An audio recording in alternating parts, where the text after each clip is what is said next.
स्वागत है आपका मेरे आशा काउंसलर चैनल पर।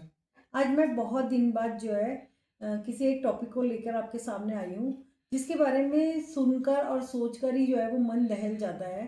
आत्मा जो है वो ऐसी झंडी हो जाती है और कहीं पर हमको जो है मतलब शर्म भी महसूस होती है कि हम कैसे समाज में रह रहे हैं और हम क्या कर रहे हैं, हमारे आसपास क्या हो रहा है।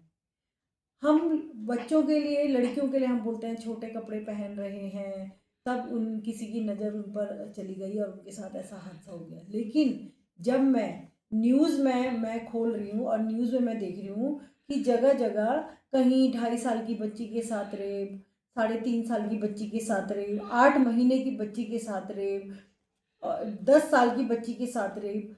ये क्या है? 2.5 साल की बच्ची के साथ, 8 महीने की बच्ची के साथ क्या हुआ? ऐसा क्या उन्होंने पहना था जो दूसरे की नज़र जो है उस पर उन पर चली गई? हमारा समाज कहाँ जा रहा है? हम किस उसमें रह रहे हैं? और ये जो हादसे होते हैं, ये हादसे हमारे जब होते हैं तो ये हादसे हमारे आसपास अपने घरों के अंदर ही होते हैं। ये बाहर से कोई करने नहीं आता। हमारे अड़ोसी पड़ोसी, हमारे घर के अंदर ऐसे मेंबर हमारे रहते हैं कभी कभी कि हमारी ही बच्चियों के भविष्य को जो है वो तार तार कर देते हैं, अपने ही घर की बच्ची को। हम हमारे समाज में, हम हिंदू लोगों में, हम फूफा का, फूफू का बच्चा, बुआ का बच्चा, चाचा का बच्चा, हम लोग भाई बहन समझते हैं। लेकिन कभी कभी कुछ लोग ऐसे भी निकल जाते हैं कि बच्चों पर बुरी नज़र डाल देते हैं और हम लोग सोचते हैं ये तो इसका भाई है, ये तो इसका चाचा है, ये तो इसका अंकल है। पड़ोसियों में भी हमारे तो अच्छे संबंध हैं, वो तो बहुत अच्छे भाई साहब हैं, और हम अपने बच्चों को उनके भरोसे छोड़ देते हैं। लेकिन क्या हम सही करते हैं? हमें अपने बच्चों को जानकारी देनी चाहिए। अब हमारा ऐसा समय आ गया है कि जैसे जैसे बच्चा बड़ा होता है, उन बच्चों को हमें समझाना चाहिए कि क्या चीज़ आपके लिए सही है और क्या गलत है। इस चीज़ के बारे में बात नहीं करते, बच्चों को समझाते नहीं हैं, और जब छोटी सी गलती जो है हमारे बच्चों के लिए बहुत बड़ा हादसा बना देती है, तब हमें समझ आता है कि हमें बच्चों को समझाना चाहिए। बच्चों को गुड टच और बैड टच के बारे में बताना बहुत ज़रूरी है।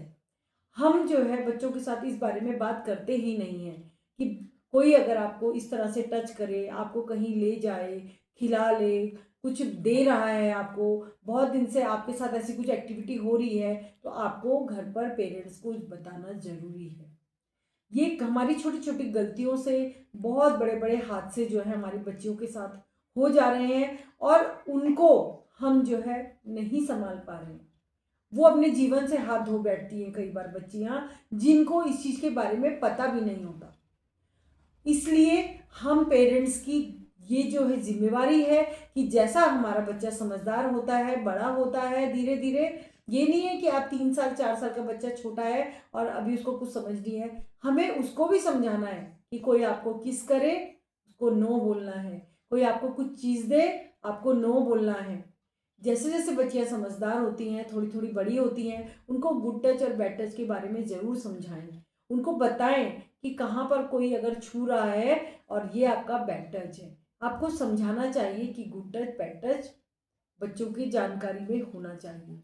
इससे हम जो है कभी कभी बहुत बड़ा हादसे को रोक सकते हैं। दूसरा, आप कभी भी किसी पे विश्वास न कीजिए। अपने अड़ोसी पड़ोसी, चाचा ताऊ के बच्चे, कोई भी, ये हम पेरेंट्स की जिम्मेवारी है कि हमें अपनी बच्चों को किसी के भी भरोसे नहीं छोड़ना है। हमारा बच्चा हमारा है और उसकी पूरी देखभाल, पूरी जानकारी हमको होनी चाहिए कि किसकी नज़र में कौन कैसे उसको देख रहा है। कभी भी किसी भी बच्ची को अकेले किसी के भरोसे ना छोड़ें। ये आपका बच्चा है, आपको उसकी देखभाल करनी है, आपने उसको जन्म दिया है, तो पूरी जिम्मेवारी आपकी ही बनती है। तो आप अपने बच्चे को अपने पास रखें, अपनी नज़रों के सामने रखें। आजकल का फैशन हो गया है, पेरेंट्स जॉब करते हैं, नौकरी करते हैं और क्रैच में कहीं पे भी बच्चों को छोड़कर चले जाते हैं। फिर हमको समझ ही नहीं आता कि बच्चा हमारा कैसे पल रहा है, कहाँ पल रहा है। क्योंकि पहले जो होते थे हमारे संयुक्त परिवार होते थे, और उन परिवारों में हमारे पूरी फैमिली होती थी, दादा दादी, चाचा चाची, माँ बुआ, सब होते थे। तो वहाँ पर ये हादसे होने थोड़े से कम होते थे क्योंकि हमारी पूरी फैमिली वहाँ पर होती थी और बच्चा जो है वो आराम से पल जाता था। लेकिन अब जो है, जब हमारे एकल परिवार हो गए हैं, हम जब हस्बैंड वाइफ और बच्चा सिर्फ 3 जने रह रहे हैं और हस्बैंड वाइफ दोनों जॉब करने चले जा रहे हैं, तो बच्चों को वो क्रैच में डाल दे रहे हैं, किसी के भरोसे छोड़ के चले जा रहे हैं कि हमने पैसा ही तो देना है, बच्चा पलना चाहिए। ये हमारी आजकल के पढ़े लिखे लोगों की सोच है। लेकिन जब उसके दौरान बच्चे के साथ कोई हादसा हो जाता है तो हम उसको नहीं सुधार पाते। तो मैं ये बोलना चाहूँगी पेरेंट्स से भी कि आप अपने बच्चों का ध्यान ज़रूर रखें, जिसके पास आप छोड़ रहे हैं उस पर भी निगरानी रखें कि वो कैसे आपके बच्चे को संभाल रहा है। क्योंकि मैं ये नहीं बोलूँगी कि जॉब छोड़ो, जॉब करो आप, बट अपने बच्चे को अपनी नज़रों के सामने भी रखो, उसकी देखभाल करने की जिम्मेवारी आपकी है। और किसी भी पड़ोसी अड़ोसी के भरोसे अपने बच्चे को मत छोड़ें। आप बच्चे पर ध्यान रखें और बच्चों को ज़रूर गुड टच और बैड टच के बारे में बताएं, ये मेरी आपसे रिक्वेस्ट है। क्योंकि ये दिन रात मैं जब न्यूज़ में अखबारों में ये चीज़ें सुन रही हूँ, खबरें जब आ रही हैं और डेली आ रही हैं, ऐसा नहीं है कि मतलब बहुत दिनों में हमें कोई खबर सुनाई दे, डेली ये खबरें हो रही हैं और एक दिन में ना जाने कितने बच्चों के साथ ऐसे हादसे हो रहे हैं, उनको हम नहीं सुधार पा रहे हैं। और सरकार से भी मैं ये हाथ जोड़कर मैं जो है विनती करना चाहूँगी कि आप अगर मेरी वीडियो कोई ऐसा व्यक्ति देख रहा है कि बच्चों के लिए ऐसा कोई कानून, इस केस में ऐसा कोई कानून बने, ऐसा सख्त कानून बने कि जो ऐसी हरकतें कर रहा है उसके लिए सख्त कानून बनना चाहिए कि उसको जेल में डालकर उसको खिला पिलाकर मोटा ताजा करके उसको छोड़ने की जरूरत नहीं है। कई बार ऐसा केस आ जाता है कि कोई नाबालिग है, उसको नाबालिग बोलकर छोड़ दिया जाता है या उसको ऐसे उसमें रख दिया जाता है कि वहां पे उसकी सेवा हो रही है, उसे खिला रहे पिला रहे। जब वो ऐसी हरकत कर सकता है तो वो नाबालिग नहीं है।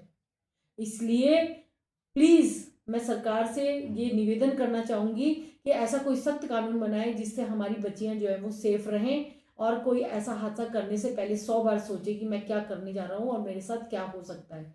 उसको जो है बख्शना नहीं चाहिए। हमारी बच्चियों के जीवन का सवाल है। जहाँ पर हम बेटियों को पढ़ाओ आगे बढ़ाओ की बातें करते हैं, बच्चों को लड़कियों को आगे भेजने की बातें करते हैं, वहाँ पर हमारी बच्ची सुरक्षित नहीं है। इसलिए हमें अपनी लड़कियों के लिए ऐसा कानून बनाना बहुत ज़्यादा ज़रूरी है जहाँ पर कोई ऐसी दिमाग में भी कोई ऐसी चीज़ ला रहा है तो उसको जो है हमें बख्शना नहीं है। धन्यवाद।